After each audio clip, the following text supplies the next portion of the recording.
Hello दोस्तों, SSC exam 2023 में आप लोगों का स्वागत है।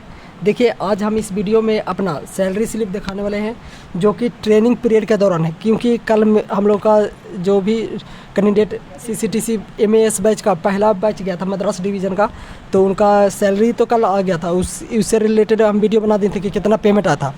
लेकिन इसमें जो इस वीडियो में बात करेंगे हम कि क्या क्या दिया गया, इसमें ट्रेनिंग पीरियड के दौरान आपको कितना सैलरी इन हैंड मिलेगा, क्या इसमें जो पैन कार्ड नंबर दिया जाता है, मैंने प्राण जो करता है कुछ आपको, जिसे नया न्यू पेंशन स्कीम आया है तो उसी से रिलेटेड आपको कुछ पैसा काटा जाता है, तो वो काटा है या नहीं, ये सब बारे में जानकारी लेंगे। ये एक प्रकार का मोटिवेशन है, एक प्रकार का ये शो ऑफ नहीं है कि हम आपको पेमेंट अपना दिखा रहे हैं, नहीं, ये मोटिवेशन है कि जो भी भविष्य में रेलवे कर्मचारी के लिए तैयारी कर रहे हैं तो उनके लिए सैलरी अपने परिवार को वहन करने के लिए ठीक ठाक है या नहीं।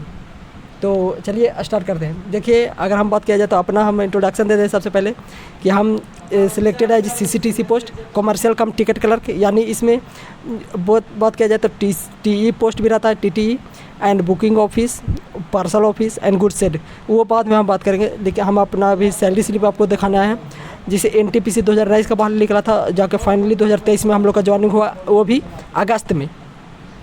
तो रेलवे चेन्नई में अभी हम लोग का डिवीज़न है, जो हम भरे थे वो चेन्नई था, और ग्रुप डी में भी मेरा सिलेक्शन हुआ, लेकिन सीसीटीसी पोस्ट होने के कारण हम ग्रुप डी में नहीं ज्वाइन किए, ठीक है, क्योंकि उससे बेनिफिट अदर कैंडिडेट को होगा कि वो जाकर उस प्लेस पर ड्यूटी संभालेंगे और रेलवे में कंट्रीब्यूशन में साथ देंगे।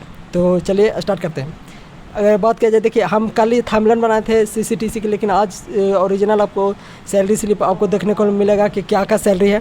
और अगर बात किया जाए थोड़ा सा और हम डिटेल जानकारी दे देते हैं, जिससे आप लोगों का अकाउंट मान के चलिए कि पीएनबी है या किसी अन्य खाता का है, तो आप लोग ध्यान दीजिए कि अगर टाइम आपके पास है तो आप लोग स्टेट बैंक में अपना खाता ओपन करा सकते हैं, जिससे आपको, जिसे हम लोग को कैंडिडेट जैसे 25 गो में 20 कैंडिडेट का एसबीआई का आती था खाता था, अकाउंट्स था, तो उन लोग का पेमेंट पहले आ गया, और जो हमारा पीएनबी का था और बैंक ऑफ बड़ौदा का एक कैंडिडेट का था, तो उनका आने में थोड़ा सा डिले हो गया। तो ये अपना, अगर चाहते हैं कि हम जितना भी आप लोग ग्रुप में मान के चलिए 50 को ज्वाइन कर रहे हैं, या अगर किसी भी जॉब के सेक्टर में बात किया जाए कि आप एसबीआई का खाता का यूज़ करें, आपके लिए ज़्यादा बेनिफिट होगा।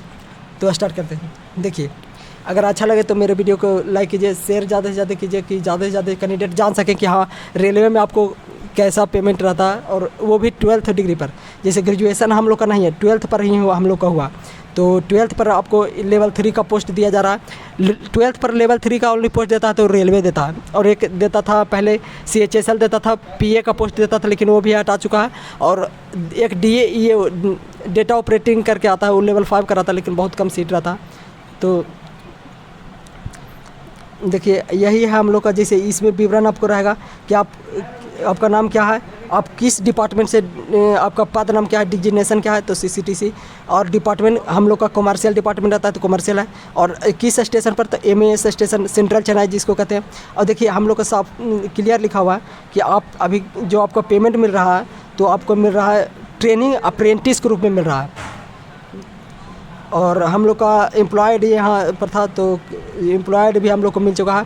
और देखिए, ये आपका जो कौन सा मोड में आता है, तो NEFT सिस्टम से आता है, मतलब कि अकाउंट से लिंक रहता है।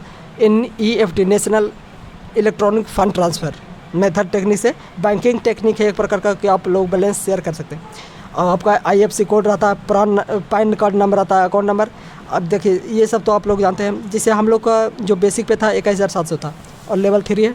डेट ऑफ ज्वाइनिंग ये है, और इंक्रीमेंट कब लगेगा, जैसे हम लोग जुलाई के बाद ज्वाइन किए हैं, इसलिए नेक्स्ट ईयर 7 जुलाई में ही हम लोग का इंक्रीमेंट लगेगा। नहीं तो ऐसे 2 बार इंक्रीमेंट लगता है, पहला जनवरी में और दूसरा जुलाई में।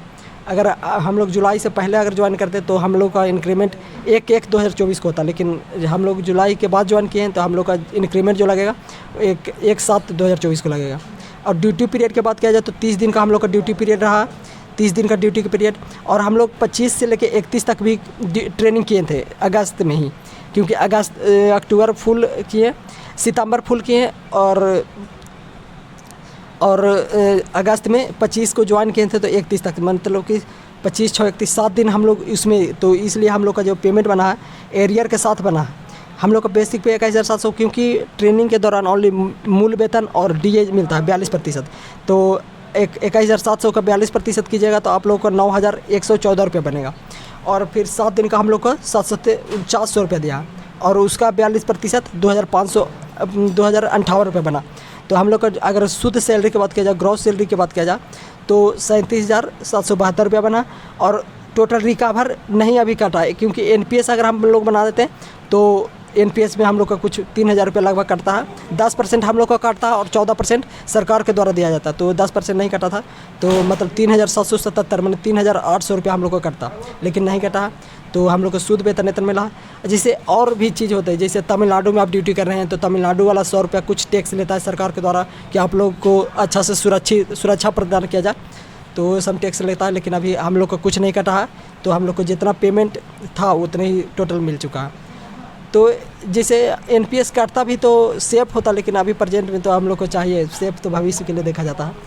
तो आपको इन्फॉर्मेशन आपको कैसा लगा? और देखिए जो भी इन्फॉर्मेशन रिलेटेड आप मान के हाल ही में लेटेस्ट में एएलपी तथा टेक्नीशियन का पोस्ट आने वाला, तो कैसे प्रिपरेशन करें उससे रिलेटेड भी जानकारी के लिए मेरे वीडियो को चैनल को सब्सक्राइब कीजिए, ज़्यादा से ज़्यादा शेयर कीजिए कि ज़्यादा से ज़्यादा कैंडिडेट, रेलवे कैंडिडेट, एसएससी जितने भी रिलेटेड कैंडिडेट हैं वो इस मेरे चैनल के साथ जुड़ सके। तो हम इस वीडियो को बाइंड अप करना चाहते हैं कि ये एक प्रकार का मोटिवेशन है कि जैसे आप तैयारी कर रहे हैं तो आप ओनली डेबिट करते हैं, खर्च करते हैं। जैसे ही आपका ज्वाइनिंग हो जाएगा और 1 मंथ कर लीजिएगा तो आपके अकाउंट में क्रेडिट होगा, तो ये आपके लिए मोटिवेशन का कम करता है। तो मेहनत करते रहिए, भविष्य में आपका भी जॉब हो जाएगा, टेंशन नहीं। और ज्वाइनिंग नहीं हुआ तो आप लोग का ज्वाइनिंग भी हो जाएगा, टेंशन नहीं लीजिए। धन्यवाद।